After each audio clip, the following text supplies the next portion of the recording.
Hello and welcome to the 15th episode of WCATChats. I'm Alex Carr, joined alongside by Nate and Raju, and we have a soccer interview today. Yeah, we do. We're going to hop on over to an interview with Allie Ross and Kiera Staude, so let's get right over. All right, we're joined by some of the senior soccer players, Allie Ross and Kiera Staude. How are y'all doing today? Good. How are you? Pretty good. So you guys are having a really good season. You guys are going 4-1. Can you just give us a little backstory on how it's going so far? It's going well so far. We've been playing pretty well, but we haven't really had that many tests. So I'm excited to see how the rest of the season goes. But I'm glad that we have a good record going into the season. Yeah, we're a really young team so far because we had a lot of seniors last year, so we are kind of new and getting used to each other. Now you guys have, I'm pretty sure, 4 commits? So how does that leadership kind of benefit the team? It's definitely a blessing to have that many, and it's definitely it creates a lot of built-in leadership, and that I feel like we have to be leaders, but it's also a privilege to be a leader in that way. So I don't know, it's just a good way to go out. I agree. It also creates I guess leadership by example. So on the field, if those kids are I guess it just creates a environment where you can learn from people on and off the field. So it's just good to have. Now, how did y'all start playing soccer? How young were y'all and where?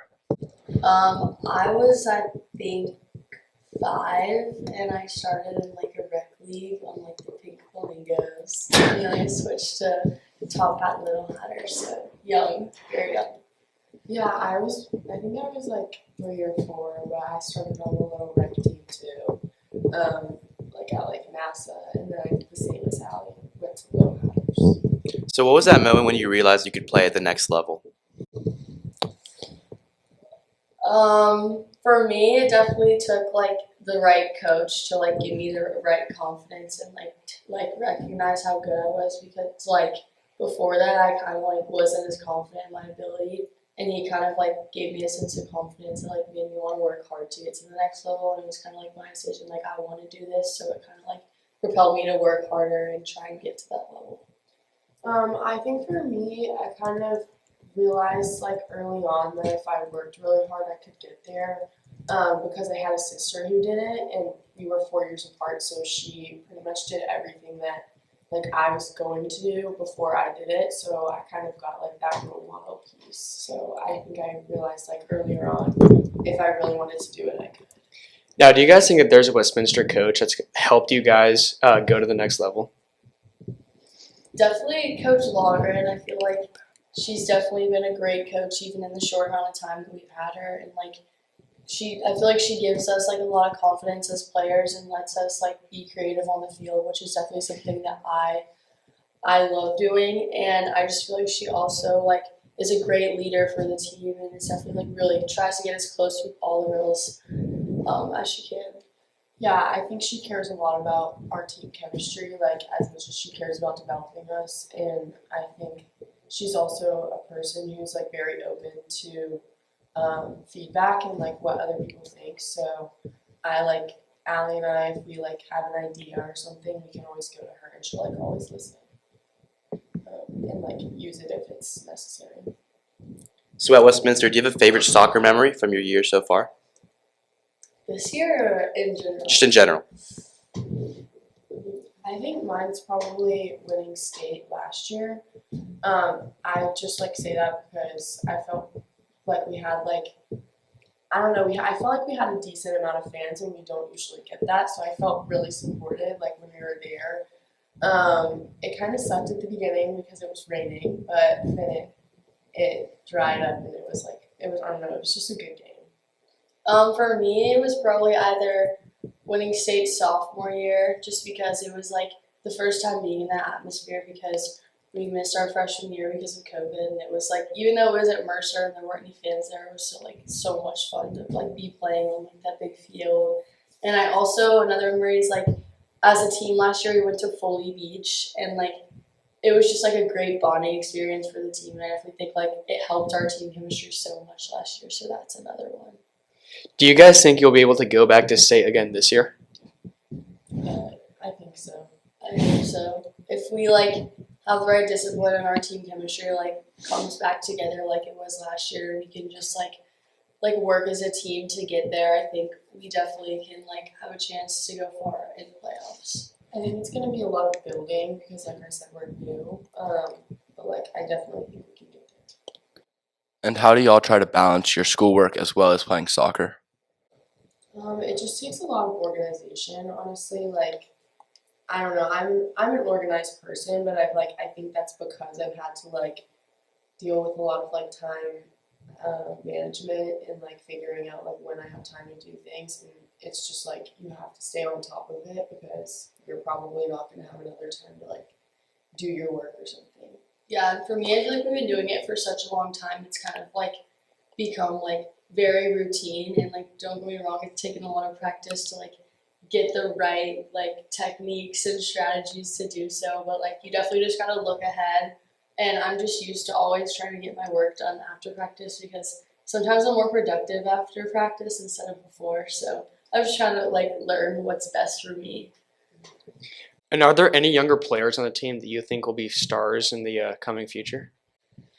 I really like Caroline Mosley.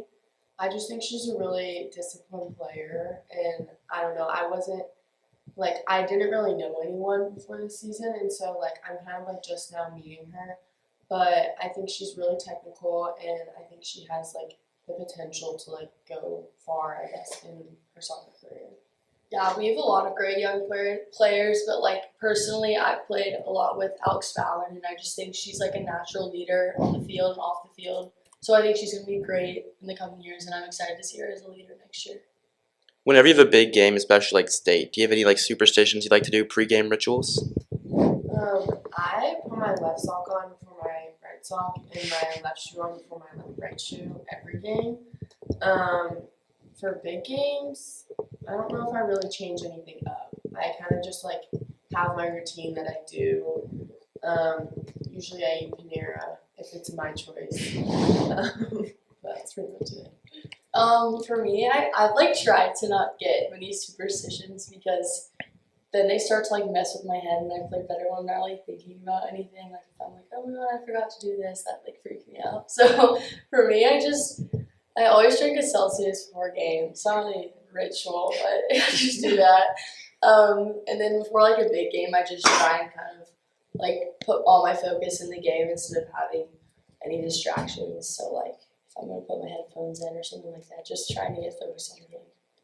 What's your go-to Panera order? I actually get in the mornings. I get a cinnamon crunch bagel, lightly toasted with plain cream cheese, and a strawberry banana smoothie. And then if it's like lunchtime, I get a broccoli cheddar soup and a bread bowl. Mm. And also the smoothie. Yeah, their soups are pretty good. I just had Panera for the first time yesterday. For the It was, first it was pretty good, yeah. Yeah, I gotta go more. Do you guys have a team tradition like after a big win or something like that? We have a little baby named Ruben. Ruben. Yeah. And do you guys know how that got started? Yeah.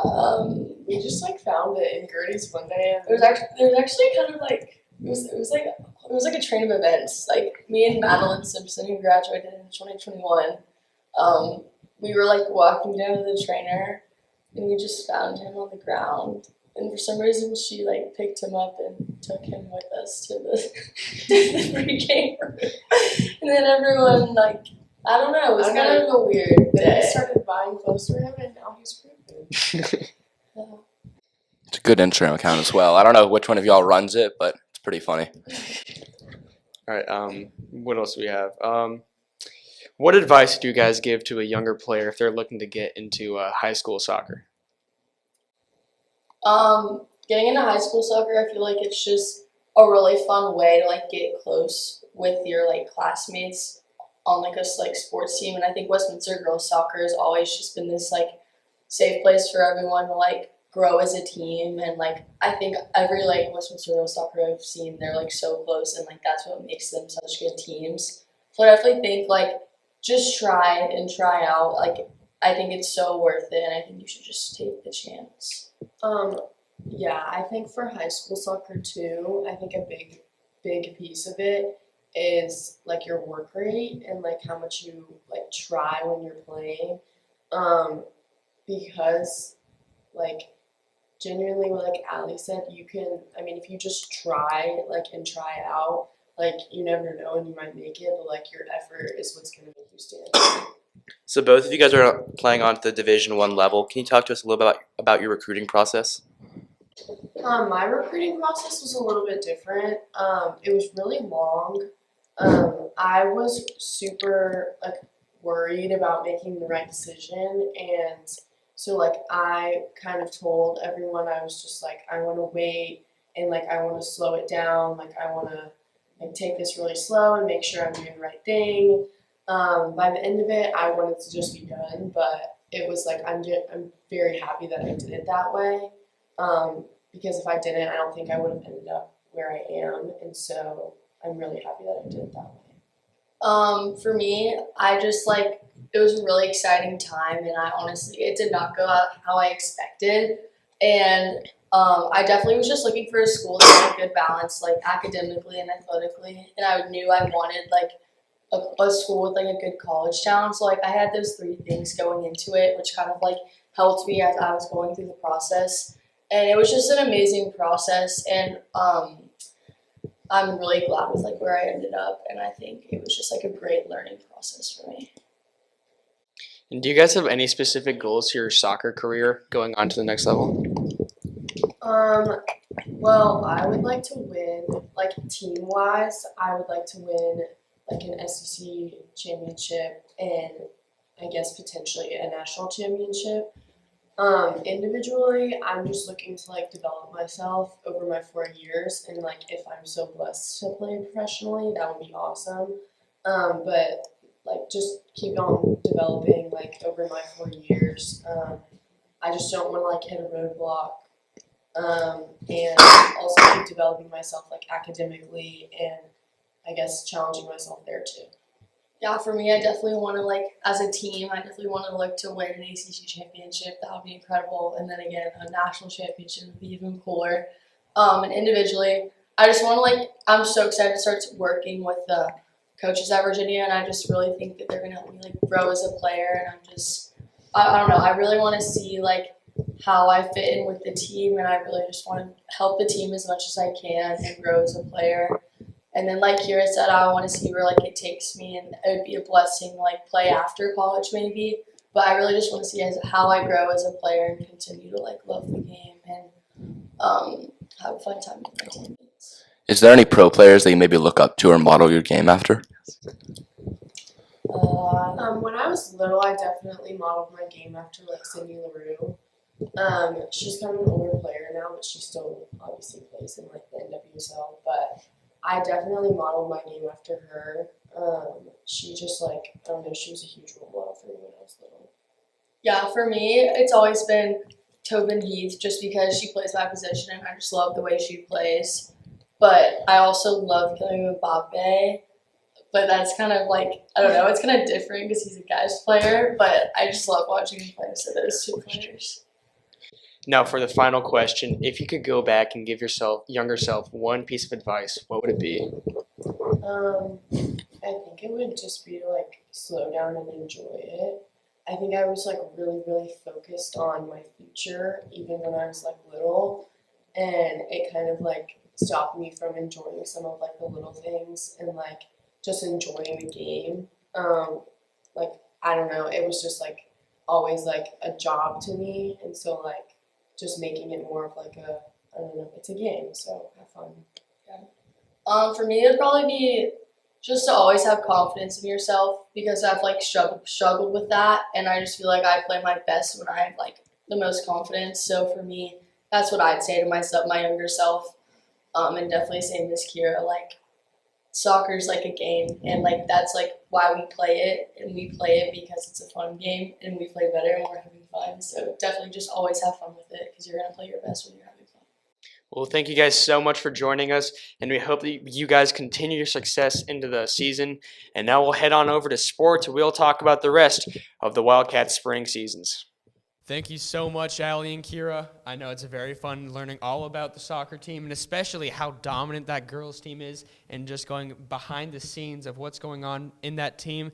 And now changing the course a little bit, we'll go on over to tennis. With the girls' tennis team, last week they had a couple matches canceled due to rain, so make sure to watch out for them as they will be facing off against Centennial Thursday and the Vestavia Hills Friday. The guys' tennis team has gotten off to a hot start yet again, going 2-0. Again, like the girls' team, their match last week also got canceled to rain. And again, like the girls, they have a match against Centennial on Thursday and Vestavia Hills on Friday. Now, the girls' basketball, they won the first round of their state playoffs against Woodland with the final score of 52-37, and they will advance to the round of 16 and will play against Northwest Whitfield. And we're still going to be figuring out what time that game will be. The boys' basketball season did come to an end last week, but they had a great run. Thank you to all the seniors who were on the team this year, senior captains Tyler, Story, and Zeke. Remember to go check out our interview with Tyler Harris a few episodes down. And also the baseball team, they won Tuesday night against Villa Rica 6-2, and they had a very strong outing from Calvin McBurney, who got 8 strikeouts over 5 innings, and Fane Barton came in to shut it down. And also John Hendricks and Bobby Yarbrough both collected 2 RBI doubles, which is just great to see from senior leaders. Yeah, their next game is Thursday against at Woodward, and then Saturday home against Paideia. Now, the girls' soccer, they did fall to Blessed Trinity on Tuesday 2-1, but they are still 4-1 on the season and undefeated in region play, which is the most important thing. And senior Allie Ross is averaging 4 goals per game, which is insane. That's 20 total goals over their 5 games. That's just a crazy stat right there. And their next game is Friday versus Clarkson at home, so make sure to watch for them as they are looking to have another dominant season. Boys soccer on Saturday the 18th, they beat Huntsville 8-2, which is in Alabama actually, and they're 7-1 on the season and also undefeated in region play like the girls. And then they have their next game on Friday against Clarkston. Now, boys lacrosse, they beat Johns Creek 10-7 on Thursday the 16th, and they're 3-1 in total, and they're undefeated in region play as well, which is just great to see. I mean, and their next game is this Saturday against Walton. And then girls lacrosse, they beat St. Pius 11-6 and improved their record to 2-1. Their next game is Monday against Roswell, and they're also undefeated in region play. A common theme we've seen across all Westminster sports is everyone's just dominating. Yeah, and there's a ton of stuff going on right now. What would you say you're most excited for? Like, which sports team are you going to be watching consistently to see how deep they go into their postseason playoffs? Well, the girls' basketball team's been really dominant this year. I'm excited to see how far they go into the playoffs and see if they can bring down a state chip. Yeah, they're led by McDonald's team, Courtney Ogden, which is, I mean, she is so dominant in her sport. I mean, she actually just recently passed the single points leader for the entire school, boys and women. So congratulations goes out to her. And Stella Chartrand also passed the 1,000 points mark. So Congratulations. Future is bright. congratulations to both of them. Yeah. Now, thank you guys so much for watching. And as always, go Cats.